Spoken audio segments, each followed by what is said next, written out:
So many of you have been asking for free mods in the comments lately, and I've seen it over and over again. So I thought, why not take some time and put together a list of really solid mods that you can download completely for free. But before we jump in, just a quick reminder, around 80% of you watching aren't subscribed yet. I put a lot of time and effort into making these videos, so if you enjoy the content, I'd really appreciate it if you hit that subscribe button. It honestly helps out a lot. Now let's get into the mods. The first mod for today is a BeamNG E46, and this one actually comes with 15 different configurations, including manual and automatic transmissions, all-wheel drive and rear-wheel drive, as well as diesel and petrol versions. You also get a wide range of different engine options, which adds a lot of variety. You can open the doors, the engine bay looks decent but nothing too crazy in terms of detail, and the interior is a bit simple overall, but the dashboard is fully functional. Inside, you even get working buttons and a fully functional radio, which is a really nice touch. When it comes to driving, the car feels very realistic, especially the diesel versions. The sound is actually pretty accurate. I have driven an older BMW like this in real life before, and I have to say, it feels surprisingly close. Another thing I like is the variety of configurations, including some tuned versions that sound different and are noticeably faster. You can drift it as well, but it is a bit more challenging since the stock versions do not have that much power and come with an open differential. And as you can see here, the crash physics are actually quite solid too. It looks pretty realistic overall. Next up, we have an Audi A6 Avant.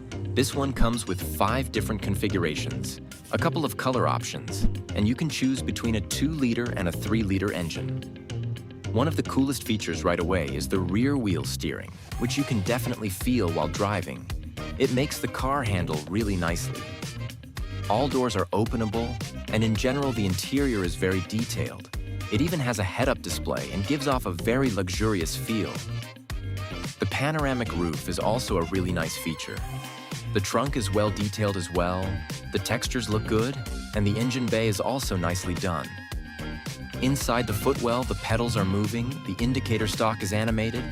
Overall, there is a lot of small detail here. In terms of driving, like I said, the rear wheel steering makes it very interesting and fun to drive. It is a very clean, modern daily car, and in my opinion, the design is really well done. And yeah, I kind of was not paying attention there, crashed it, but the crash physics actually look pretty good too. Next up, we have an Aston Martin Vantage. This one comes with 9 different configurations. You can open all the doors, and the interior with all the Alcantara looks really clean and well designed. In general, you get 2 different versions here, a facelift and a pre-facelift model, and personally I think the facelift looks way better, so that is the one I am driving right now. The sound is also really nice. There is also an F1 version with a small spoiler and a really good-looking green color, which I personally like a lot. Of course, you also get versions with the V12 engine, which sounds absolutely insane and drives really well, but I still prefer the V8. Let me know in the comments which sound you prefer. There is also a special version that is built for the track, but not for racing.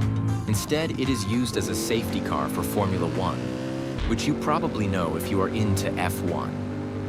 It is a really cool car, especially with the light bar on top, and that one actually works as well. Next up, we have a Corvette C6, but not a normal one. This is a full drag version, and it comes with 12 different configurations that all look pretty crazy. You cannot open the doors, but if you still take a look inside, you can see there is a lot of attention to detail. You get a fully working dashboard, a lot of lights, tons of carbon, a very stripped interior, and even an iPhone sitting in a charging dock. As soon as we start the engine, you can already hear that insane Corvette sound. This specific configuration has around 7,000 horsepower, and as you can see, it is basically impossible to control. Driving this thing fast is absolutely insane. Here on the drag strip, we easily hit around 500 kilometers per hour, which is kind of crazy. Whether that is realistic or not is another question. As you can see, the crash physics are actually not bad either. Most versions are pretty similar, they sound a bit different and look different, but they all have one thing in common: they are insanely fast. I also tried driving it on a normal road, which is possible and actually kind of fun, but the steering is definitely not made for that, and it always tempts you to go full throttle, which usually ends in a crash. Next up, we have a more modern car. This is a BMW XM, and it comes with a total of 27 different configurations. You can open all the doors, and the interior looks very detailed and luxurious. I really like how it is done. The different configurations do not just include US and EU versions, but also a lot of exclusive colors and even some body kits that make the car look more aggressive. As you know me, I am driving way too fast again and instantly crashed the car. But that actually shows that the crash physics look pretty decent. The sound of this car is really nice, especially the sound when shifting. When it comes to handling, it is actually a lot of fun to drive. You can even drift it, which is pretty surprising. It is way more fun than you would expect. And like I said, the handling is definitely one of the highlights of this car, but you really have to try it yourself. One of my favorite things about this mod is also the huge variety of special colors. I would not really take this car off-road, even though it is a BMW XM, and the X models are usually SUVs. It definitely feels more like a luxurious street SUV. Next up, we have a Hyundai Elantra, created by Flange, which is a well-known name in the modding scene. From the outside, the car looks really clean. You can open the doors, and the interior is also very nicely modeled. When you start the engine, you get a small beeping sound, which actually adds a bit more realism. In total, this mod comes with 18 different configurations, including facelift and pre-facelift models, as well as both manual and automatic versions. My personal favorites are definitely the Hyundai N models, since they are a bit faster and the sound is also more aggressive. Another cool version is this taxi configuration, which I think is pretty funny. In general, you also get some regular traffic versions included. I also want to show you the crash physics again, so let us accelerate a bit and just send it off the road here on the right. And as you can see, the crash physics actually look pretty realistic as well. Next up, we have an Audi A4 and S4B8, and this one comes with a total of 15 different configurations. You can open the doors, but the interior itself is not anything too special. There are actually a lot of different and sometimes funny configurations, for example, versions with ladders or pipes mounted on the roof, but also some really cool-looking tuned versions that offer a lot more power and driving fun. Because the car is quite small, the handling feels really nice, and overall it is definitely a car you can have a lot of fun with. Next up, we have a Mercedes E55 AMG, and this one only comes with 2 configurations, but they are definitely worth it. The car not only looks really good from the outside, but you can also open the doors, and the interior is pretty well done too. You cannot see too much inside though, because the windows are heavily tinted, which actually makes it look even cooler from the outside. The V8 sound is definitely the highlight of this car in my opinion, and it also has plenty of power. There is also a tuned version with extremely wide tires and a very low stance. Drifting it is a bit difficult, and when you are driving, you can really feel that there is almost no suspension travel. The car is basically slammed to the ground. Next up, we have a NASCAR Gen 7 stock car pack. This one includes Chevy, Ford, and Toyota configurations, each with different setups depending on the track type, like oval, short track, or super speedway. The cars look really cool, and personally I really like the interior, because it is very minimalistic, just a full roll cage, a few buttons, and it really makes you feel like you are sitting in a real race car.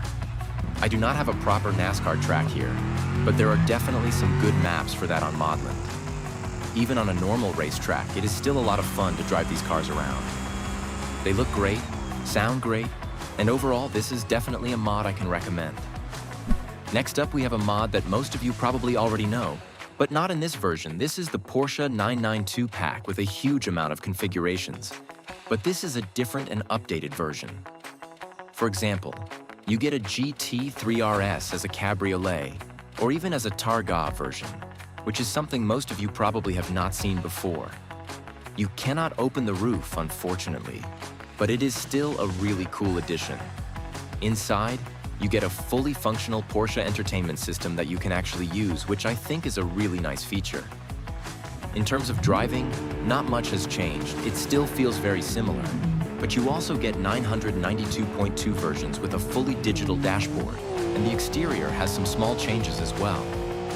There are a lot of new configurations, so I would definitely recommend checking them out yourself. It is also really fun to take the Dakar version off-road and drive over sand, or just cruise around with a very clean cabriolet next to some palm trees. And the best part is, you only need this mod, not the old one, because it already includes the normal GT3 RS versions as well. Next up, we have an older Mercedes S-Class, the W221, and this one comes with 20 different configurations. You can open all the doors, and the interior feels really luxurious, with ambient lighting and even screens in the rear seats. There are a lot of different engine options, and they all behave quite differently. You also get a Brabus Phi 12 version, which is not necessarily loud, but extremely fast. Of course, there is also an S63 for those who want to cause a bit of chaos in the city. You can also drift it since it has a very long wheelbase, but I would recommend installing the drift steering first to make it a lot easier to control. If you enjoyed the video, make sure to leave a like and subscribe for more ModLand content like this.